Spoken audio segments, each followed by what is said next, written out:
నమస్తే, నేను Kavitha. Welcome to iDream. రాసుల గురించి మాట్లాడుకుంటున్నాం. ప్రస్తుతం మనం మాట్లాడుకోబోయే రాశి మిథున రాశి. మిథున రాశికి సంబంధించి వివరాలు, విశిష్టత అందించడానికి మనతో పాటుగా ఉన్నారు గాడేపల్లి వీరభద్ర శర్మ గారు. శర్మ గారు, నమస్కారం. నమస్కారం అమ్మా. ఎలా ఉన్నారు మీరు? బాగున్నాను తల్లి. ఇప్పుడు మనం మిథున రాశి గురించి మాట్లాడుకుంటే మనకి తెలుగు రాశులు 12 ఉన్నాయి. అందులో మిథున రాశిని మాత్రమే దంపతుల రాశి అని ఎందుకు పిలుస్తారు? అమ్మా, ముందుగా మిథున రాశి గురించి మనం మాట్లాడుకున్నట్టయితే కనుక మిథున రాశిలో 3వ పాదం 4వ పాదం మృగశిర నక్షత్రాలు ఉంటాయమ్మా. అలాగే ఆరుద్ర నక్షత్రానికి సంబంధించి 1, 2, 3, 4 పాదాలు ఉంటాయి. అలాగే పునర్వసు నక్షత్రానికి సంబంధించి 1, 2, 3 పాదాలు ఉంటాయి. వీరందరూ కూడా మిథున రాశి జాతకులు. మిథునము అనగా దంపతులు అని అర్థం.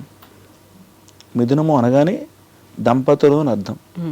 అంటే కాంతి అంటే కనుక సూర్యుడు కాంతే, చంద్రుడు కాంతే, మనం వెలిగించే దీపం కూడా కాంతే. అలాగే సంస్కృతంలో మిథునం అంటే కనుక దంపతులు అని అర్థం. అలాగే రాశులలో వృశ్చికం అని చెప్పనేసి ఉంది. వృశ్చికం అంటే తేలు అని అర్థం. అలాగా అంటే ఆ యొక్క సింబల్ అనేటువంటిది ఆ రాశి మీద అలా ప్రచురించడం తరతరాల నుంచి వస్తున్నటువంటి సాంప్రదాయంగా ఉంది. అలా మిథునం అంటే దంపతులు అని అర్థం. ఆ దంపతులు మిథునానికి సంబంధించినటువంటి స్థితిలో వాళ్ళిద్దరూ కూడా సుఖ సంతోషాలతో దంపతులు ఉండాలనేటువంటిది ప్రమాణంగా అది ఆచరిస్తున్నటువంటి ఒక సాంప్రదాయం అన్నమాట. సో మిథున రాశి వాళ్ళు ఈ యొక్క మృగశిర నక్షత్రానికి సంబంధించి 3, 4 పాదాలు, ఆరుద్ర నక్షత్రం 4 పాదాలు, పునర్వసు నక్షత్రం 1, 2, 3 పాదాల రాశుల వాళ్ళు, ఆ నక్షత్రం వాళ్ళు ఈ యొక్క మిథున రాశిలో ఉంటారు. మిథున రాశికి అధిపతి బుధుడు. నవగ్రహాలలో బుధుడు అనేటువంటి ఆయన మిథున రాశికి అధిపతి.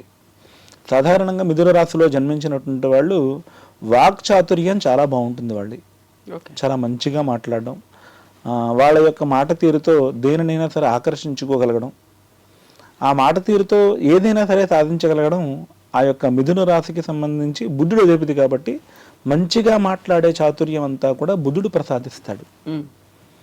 అంటే ముందుగా ఒకళ్ళ స్నేహం పరుచుకోవాలనుకున్నా, వారు చేసేటువంటి వృత్తిలో వారు రాణించాలన్నా ముందుగా మాట్లాడడం రావాలి, మంచిగా మాట్లాడడం రావాలి. కమ్యూనికేషన్ స్కిల్స్ అంటాం మనం. అవును, ఆ కమ్యూనికేషన్ స్కిల్స్ ఇచ్చేటువంటిది బుధగ్రహం. అంటే వాడు ఒక వస్తువుని ఎక్కడి నుంచో పట్టుకొచ్చి ఆ వస్తువు మీద కొంత లాభం వేసుకుని ఆ వ్యాపారం బాగా లాభసాటిగా చేయాలంటే కనుక బుధగ్రహం బాగుండాలి. అంటే ఇప్పుడు మనం కూడా ఒక 4 ఉన్నారనుకోండి, వాళ్ళు మాట్లాడేటువంటి తీరును బట్టి మనం వాళ్ళని ఈ పనికి వీళ్ళని ఉపయోగించవచ్చు అని చెప్పేసి మనం కొంతమందిని నియమించుకోవడం జరుగుతుంది. అలాంటి వాళ్ళకి ఈ యొక్క వాక్చాతుర్యం చాలా బాగుంటుంది. బుధగ్రహం బాగున్నటువంటి వాళ్ళకి వాళ్ళ వ్యాపారాలు కూడా బాగా లాభసాటిగా చేస్తారు. వాళ్ళ యొక్క మాట తీరుతో దేనినైనా సరే సాధిస్తారు. కొంతమంది మాట్లాడితే సరిగ్గా అర్థం కాదు, కొంతమందికి నత్తి, కొంతమంది వాళ్ళు మాట్లాడితే కూడా మనకు సరిగ్గా కొన్ని మాటలు అర్థం కావు. అంటే జాతకంలో బుధగ్రహం అనేటువంటిది సరిగ్గా బాగుండకపోతే కనుక వారు ఆయా ఇబ్బందులు పడుతుంటారు. వారి మాట తీరుతోనే కొంతమంది శత్రువులను కూడా ఏర్పాటు చేసేసుకుంటుంటారు. బుధగ్రహం సరిగ్గా జాతకంలో బాగుండకపోతే, అదే బుధగ్రహం జాతకంలో బాగుందనుకోండి, ఇంకా వాళ్ళు అందరితో కలిసిపోతారు. మనం ఎంత పని ఉన్నా కానీ ఇప్పుడు కొన్ని పాటలు ఉంటాయి, చాలా మాధుర్యంగా ఉంటాయి, అవి వినే కొద్దీ వినాలనిపిస్తుంది. వాటికి కూడా అర్థం ఉంటుంది. అంటే ఏదో పాడేయడం కాదు, ఒకదానికొకటి ఒక సెంటెన్స్కి ఇంకో సెంటెన్స్ కలిపి అది మాట్లాడితే, అది కలిపితే ఒక మంచి పద్యం, మంచి పాట అవన్నీ ఏర్పడతాయి. ఇప్పుడు ఉదాహరణకి బమ్మెర పోతన్న గారు ఉన్నారు.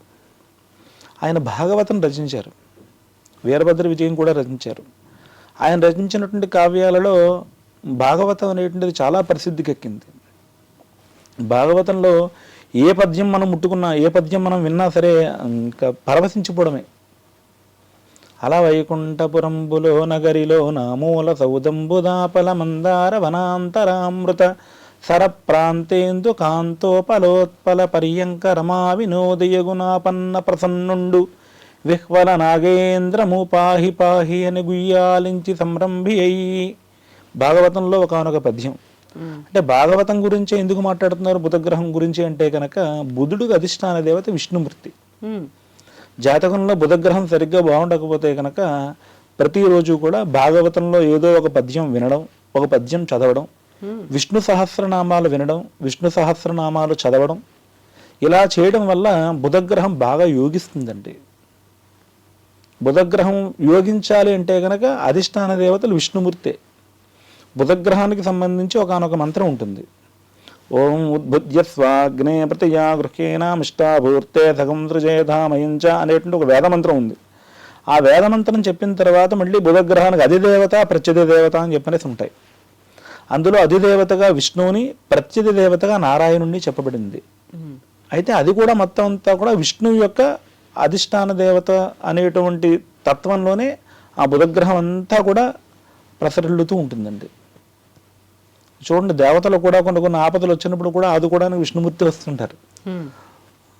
అంటే ఆయన యథార్థానికి చెప్పాలంటే కనుక సృష్టి స్థితి లయలు, సృష్టి బ్రహ్మ, స్థితి అంతా కూడా విష్ణుమూర్తి, లయ అంతా కూడా పరమేశ్వరుడు.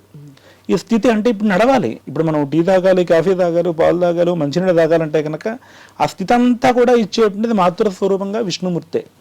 అదంతా అలా ఇవ్వాలి అంటే జాతకంలో బుధుడు బాగుండాలి. అంటే మనం చేసే వ్యాపారం కలిసి రావాలంటే బుధగ్రహం బాగుండాలి.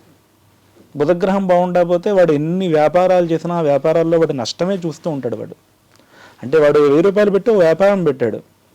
ఆయనకి ఓ 1000 రూపాయలకి ఓ 50 100 కలిసి వస్తే అందం, ఆయన 900 వస్తే అంటే 100 రూపాయలు నష్టపోయాడు. అంటే జాతకంలో బుధగ్రహం బాగుండకపోతే అలాంటి నష్టాలు వస్తుంటాయి. ఒక ఆయన కూరగాయలు అమ్ముతున్నారు. అయ్యా ఇదంతా అని చెప్పనేసి అడిగాం ఏదో కూరల్ని. అది 100 రూపాయలమ్మా అన్నాడు అనుకోండి. ఆయన బాబు ఏమన్నా తగ్గిస్తామని ఏం లేదు వెళ్ళిపోంటే ఇంక మనం ఆయన దగ్గర కొన్న బుద్ధి కాదు మనకి. ఇంచేతంటే ఆయన మాటలో కొంచెం చాకచక్యం లేదు. పర్లేదు అమ్మా అని చెప్పి 110 రూపాయలు ముందు చెప్పేది ఆయన, నువ్వు 100 రూపాయలకి అయితే ఇవ్వగలుగుతానంటే కానీ మనం కూడా కొంటాం, మనకు సాటిస్ఫాక్షన్ ఉంటుంది. అంటే ఆయన ఖరాఖండిగా చెప్పేసి కొంచెం విసుక్కున్నట్టు కసుక్కున్నట్టు మాట్లాడాడు అనుకోండి, మనం రేపొద్దున ఇంకో వస్తువు కొనాలన్నా సరే ఇంకా ఆయన దగ్గరికి వెళ్ళలేం. అంటే జాతకంలో బుధగ్రహం బాగుంటే కనుక అటువంటి ఇబ్బంది రాదండి. వాళ్ళు చాలా చాకచక్యంగా వ్యవహరిస్తారు. ఆ వ్యవహారంలో చాలా మెళుకువలు ఉంటాయి. తద్వారా వాళ్ళు జీవితంలో మంచి స్థాయిని చేరుకుంటారు. విద్యార్థులకు కూడా ఒకసారి వాళ్ళు విన్నారంటే కనుక దాన్ని పట్టేసుకుంటారు. ఏకసంతాగ్రాహి అంటే ఒక్కసారి విన్నారంటే కనుక దాన్ని పట్టేసుకోవడం ఏం కదాన్ని. చాలా తెలివితేటలతో కూడుకున్నటువంటి వాక్చాతుర్యం అంతా కూడా స్థితి అంతా కూడా బుధుడే ప్రసాదిస్తాడు. అలాగే బుధుడికి సంబంధించినటువంటి 3 నక్షత్రాలు ఉంటాయి. ఆశ్లేష, జ్యేష్ఠ, రేవతి. ఈ 3 నక్షత్రాల్లో జన్మించినటువంటి వాళ్ళు మొట్టమొదటి జీవితం వాళ్ళ ప్రారంభమే బుధ మహాదశతో ప్రారంభమవుతుంది. అలాగే కన్యా రాశి, మిథున రాశి, ఈ 2 రాశులకి కూడా అధిపతి బుధగ్రహమే. అంటే వాళ్ళు చాలా తెలివితేటలతో ఉంటారు. వాళ్ళు ఒక్కసారి ఏదైనా విన్నారంటే కనుక దాన్ని ఆటోమేటిక్గా బ్రెయిన్లో పెట్టేసుకుంటారు. వాళ్ళకి సాధారణంగా మతిమరుపు అనేటువంటిది సరిగ్గా జాతకంలో చాలా బాగుంటుంది. వాళ్ళకి అసలు మతిమరుపు అనేటువంటిది వాళ్ళ జీవితంలో అసలు ఉండదు, అంత బాగుంటుంది. అంటే బుధగ్రహం జాతకంలో బాగుంటాయి. అంటే మిథున రాశిలో పుట్టినటువంటి వాళ్ళందరికీ నేను ఈ ఫలితం ఉంటుంది అని చెప్పి మీతో చెప్పాను. అవును కదా, అక్కడ అధిపతి అన్నారు, మహర్దశ అన్నారు. మళ్ళీ అందులో ఉన్నటువంటి రాశులు 3 రాశులు 9 పాదాలు ఉన్నాయి. మళ్ళీ సెపరేట్ గా మీరు మళ్ళీ ఇంకొక 3 నక్షత్రాల గురించి చెప్తున్నారు. అవును, అంటే మనకి మొత్తం 27 నక్షత్రాలు ఉన్నాయండి. ఒక్కొక్క నక్షత్రం కూడా కలిసి 4 పాదాలు ఉంటాయండి. 27 × 4 = 108. అంటే ఒక భగవంతుడి యొక్క అర్చన చేస్తే అష్టోత్తర శతనామావళి అని చెప్పి 108 నామాలతో పూజిస్తాం మనం. ఒక అయ్యప్ప స్వామిని 108 నామాలు, వినాయక స్వామి వారి 108 నామాలు, 109 నామాలు ఉండవు, 107 నామాలు ఉండవు, 108 ఉంటాయి. అంటే 108 ఎందుకు పెట్టారు అంటే కనుక 108 నామాలతో నువ్వు నీకు ఇష్టమైన భగవంతుడిని కానీ నువ్వు కొలిచి నువ్వు పూజ చేస్తే కనుక సృష్టిలో అందరూ కూడా బాగుండాలని చెప్పి నువ్వు పూజ చేసినట్టే అర్థం అని మనకి భగవంతుడు మనకి ఈ ప్రకారంగా 108 నామాలు పెట్టారండి. అంటే అశ్విని నక్షత్రం లాగా అయితే రేవతి నక్షత్రం వరకు 27 నక్షత్రాలు. 27 నక్షత్రాలకి 27 4 పాదాలు చొప్పున ఉంటాయి. 27 × 4 = 108. అంటే 108 నామాలతో మనం పూజ చేస్తే కనుక అశ్విని నక్షత్రం లాగా అయితే రేవతి నక్షత్రం వరకు పుట్టినటువంటి వాళ్ళు అందరూ కూడా బాగుండాలని నేను పూజించిన పరమాత్మని పూజించిన ఫలితం ఉంటుంది. నా ఒక్కడి కోసమే కాదు, నేను ఒక్కదాన్ని బాగుండాలి అనేది కాదు. కాదు మామూలుగా 108 ఇప్పుడు విష్ణు సహస్రనామంలో కూడా మన నక్షత్రం ఏంటో తెలుసు, ఆ పాదానికి తగ్గట్టుగా ఆ సహస్రనామంలో అది చదివితే సరిపోతుంది ఆ శ్లోకాన్ని అనే ఒక మాట చెప్తూ ఉంటారు కదా. అవునమ్మా. అంటే ప్రతిదీ కూడా అంతా అంటే విష్ణు సహస్రనామాలు అంతా చదవాలంటే ఒక 30 నిమిషాలు 40 నిమిషాలు కేటాయించుకోవాలి. బాగా వేగంగా చదివేటువంటి వాళ్ళు అయితే 20 నిమిషాలు చదవగలుగుతారు అనుకోండి. అంటే కొంచెం వినసొంపుగా కాస్తంత మనం చెప్పింది కూడా భగవంతుడికి అర్థం కావాలంటే కనీసం ఒక అరగంట కేటాయించుకోవాలి. అంటే అరగంట అక్కడ కూర్చుని కేటాయించలేనటువంటి వాళ్ళు కనీసం నీ నక్షత్రం నీ పాదంలో ఉన్నటువంటి స్థితిలో ఒక శ్లోకం చదివితే సరిపోతుందని విష్ణుమూర్తికి దగ్గర చేసే పద్ధతిని దాన్ని ఏర్పాటు చేసినటువంటి సంస్కృతి అండి ఇది. అంతే తప్ప అంటే ఆ ఒక్క శ్లోకం చదివితే అని కాదు. యథార్థంగా చెప్పాలంటే విష్ణు సహస్రనామం అంతా చదవాలి. ఇప్పుడు మిథునానికి సంబంధించి మీరు చెప్పారు మహర్దశ ఉంటుంది, అధిపతి ఉన్నారు అని. మహర్దశ బాలేదు, బుధ మహర్దశ బాలేదు. ఆ 3 నక్షత్రాల వాళ్ళు ఏం చేయాలి? ఇప్పుడు మిథున రాశిలో ఉన్నటువంటి ఈ 9 పాదాల వాళ్ళు ఏం చేయాలంటారు? అంటే సాధారణంగా జాతకంలో లగ్నం అనేటువంటిది చాలా ప్రధానం అండి. అంటే ఇప్పుడు మనం ఈ రాశిలో పుట్టాం, మిథున రాశిలో పుట్టాం. సో మిథున రాశి వాళ్ళందరికీ కూడా బుధగ్రహం బాగుండాలి. బుధగ్రహం సాధారణంగా బాగుంటుంది. అయితే బుధుడు అనేటువంటి ఆయన ఒక లగ్నంలో పుట్టిన తర్వాత కొన్ని స్థితిగతుల్లో ఉంటే సరిగ్గా ఆయన ఆ యొక్క ప్రకాశాన్ని ఇవ్వరు అని ప్రమాణం. ఉదాహరణకి ఒక లగ్నంలో పుట్టినటువంటి జాతకుడికి 4వ స్థానంలో బుధగ్రహం ఉంటే కనుక సరిగ్గా అనుకూలించదు అని అర్థం.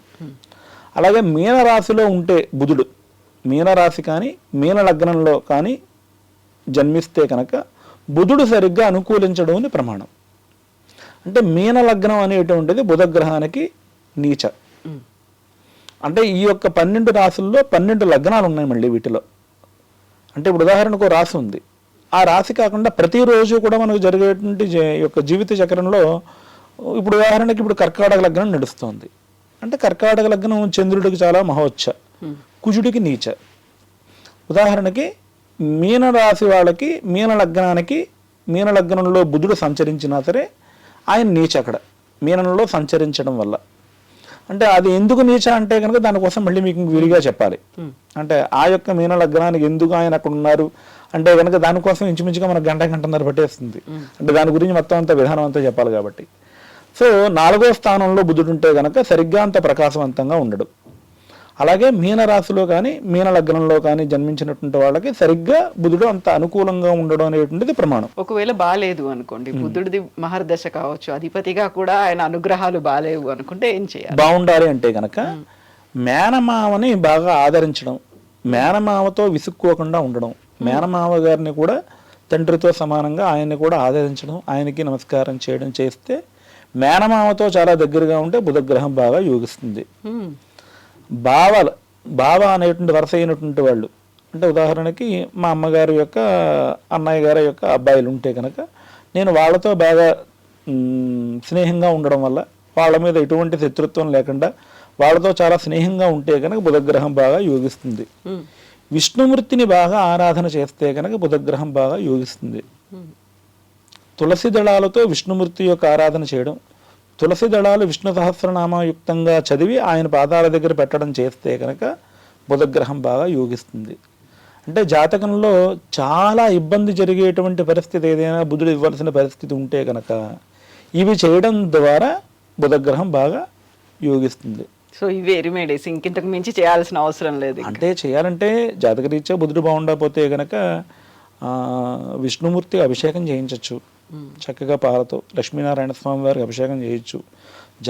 జాతకంలో బుధుడు మరీ నీచబట్టేస్తే కనుక బుధగ్రహానికి జపం 17,000 సంఖ్య జపం చేయించడం, 1700 తర్పణాలు చేయించడం, 170 సార్లు ఆ బుధగ్రహానికి హోమం చేయించడం అనేటువంటిది ప్రమాణంగా ఉంది. పెసలు దానం ఇవ్వాలి. పెసల్ని దానం ఇస్తే కనుక బుధగ్రహం బాగా అనుకూలిస్తుంది. గ్రీన్ అంటే బుధగ్రహానికి సింబల్గా చూస్తారు కాబట్టి ఆ పెసలు అనేటువంటి బుధుడికి సంబంధించినటువంటి స్థితి. నమస్కారం శర్మ గారు. రమేశ్వర.